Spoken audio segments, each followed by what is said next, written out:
Welcome back to Texas Rye Whiskey Studies by Stab the Dragon Productions. It has been a long time, many months, since last we examined some rye whiskey together.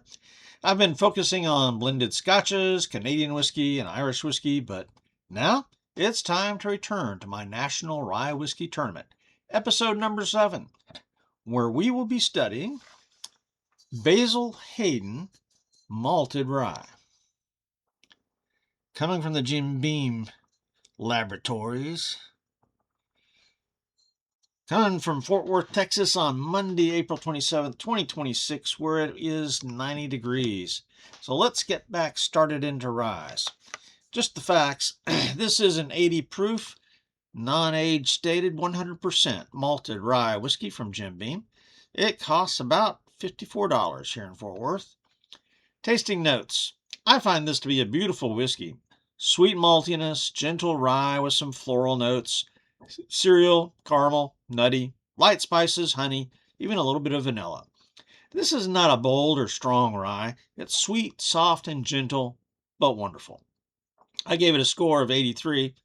Letter grade for drinkability, an A-. My recommendation, if you like ryes and malts and don't mind paying $54 for an 80 proof whiskey, then you better hurry up because it looks like maybe this one's going away. A little bit of history. Meredith Basil Hayden Sr.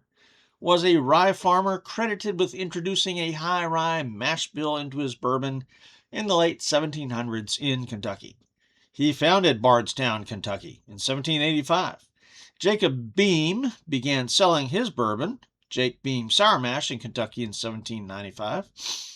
And in 1820, he passed the torch to his son, David Beam, who started using column stills and changed the name to Old Tub.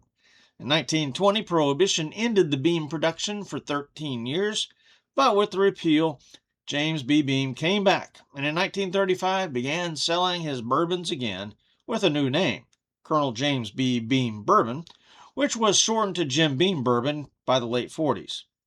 Basil Hayden Bourbon is one of the 4 core small batch brands created by Jim Beam Company in 1992 by Booker Noe, and this dark rye, or the dark rye came out in 2017, and this malted rye came out in 2023.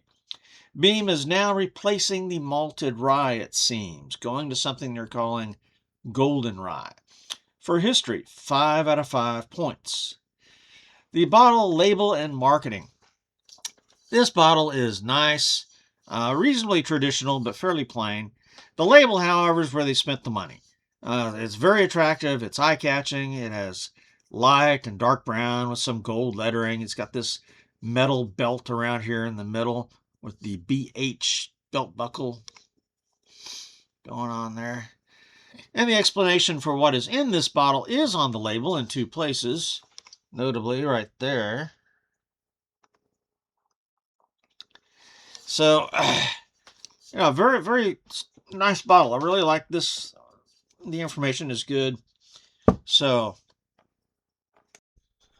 let's see. I gave it 5 out of 5 points for bottle, label, and marketing. The appearance of this whiskey here in the glass is fairly light. Golden straw, pretty light. I guess it's a high 2. 2 out of 5 in appearance. Composition. This is an 80 proof whiskey, 100% malted rye, aged probably in the 6 to 8 year range, but there's no age stated here. So for composition, 13 out of 15. Nose. My sinuses and allergies are all kind of messed up, so I don't know if I can smell anything or not.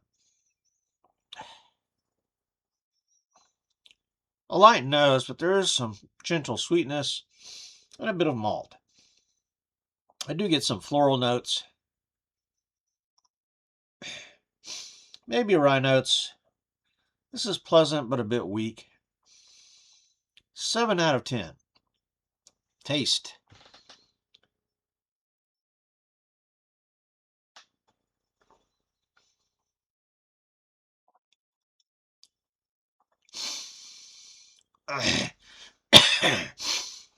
For me, this is a beautiful whiskey. Mildly sweet, some maltiness, very gentle, subtle rye, some floral notes, but mainly cereal notes, caramel, a little bit nutty, some light spices, honey, and perhaps even some vanilla. So this is not a bold rye or a strong rye. It's very sweet, soft, and gentle, but wonderful. This would be an excellent rye for somebody to try who's new to whiskey, new to rye. This would be a good intro to rye. So 23 out of 25 points. Mouthfeel, burn, and finish. It does have a silky texture that belies its 80 proof, but it's not thick, rich, and creamy, really.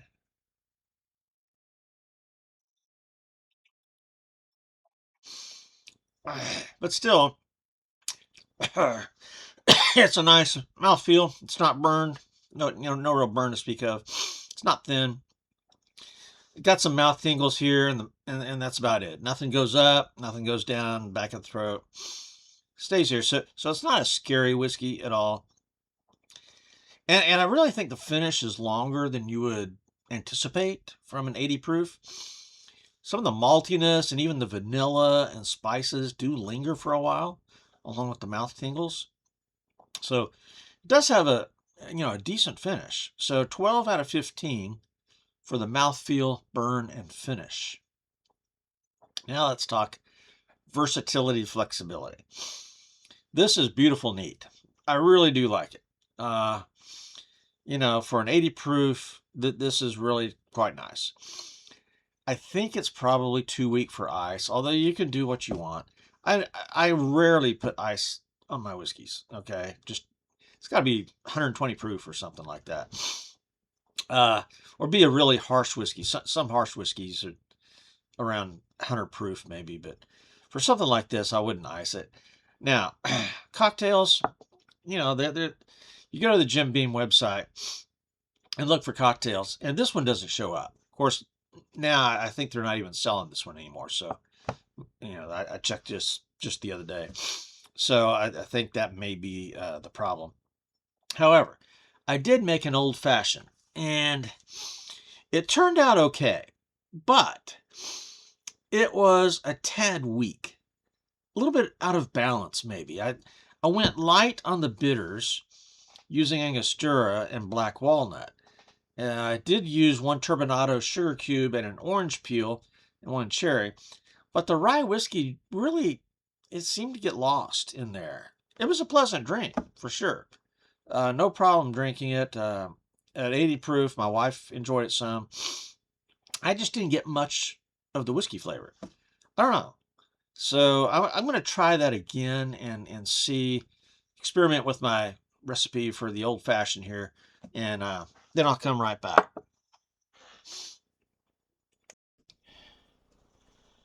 And I'm back with an old fashioned. I've got one orange peel in there and one black cherry.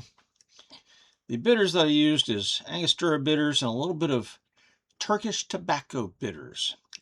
I've used that before and it was wonderful, but I've never used it with the Basil Hayden malted rye. So, cheers.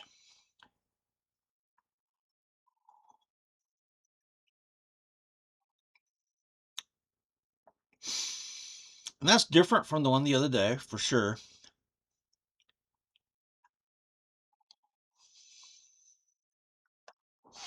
It's very tasty. Definitely. But again, the rye it's kind of missing. I don't know. It just gets swallowed up. I mean, maybe I don't understand cocktails very well. Okay. Maybe that's the point, is to hide the whiskey. I don't know. This is definitely a pleasant drink. No doubt about it. This is wonderful.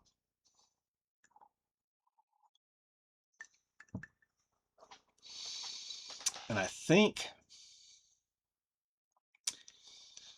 I like the tobacco bitters, and they're better than the walnut bitters the other day. So, yeah, this is doable. Absolutely. 100%. So for versatility and flexibility, though, I'm just going with a 4 out of 5 because, again, I'm really not tasting the whiskey in there that much. So for sweetener, I did use 1 turbinado sugar cube. And so I'm getting the sweetness. I'm getting a little bit of the orange peel. And the Turkish bitters give it a nice, different, dark note there as well. So it's really very good, but still 4 out of 5.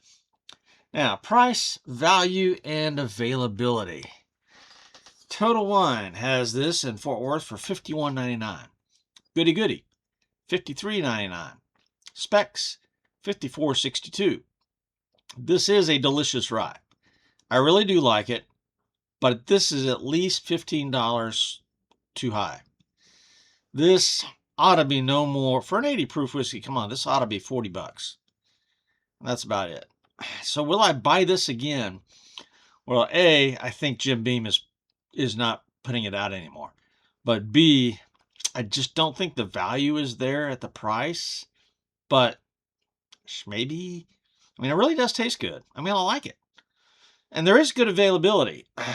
Should you agree to the price? But that price is kind of a killer. So only 7 out of 10 on price, value, and availability.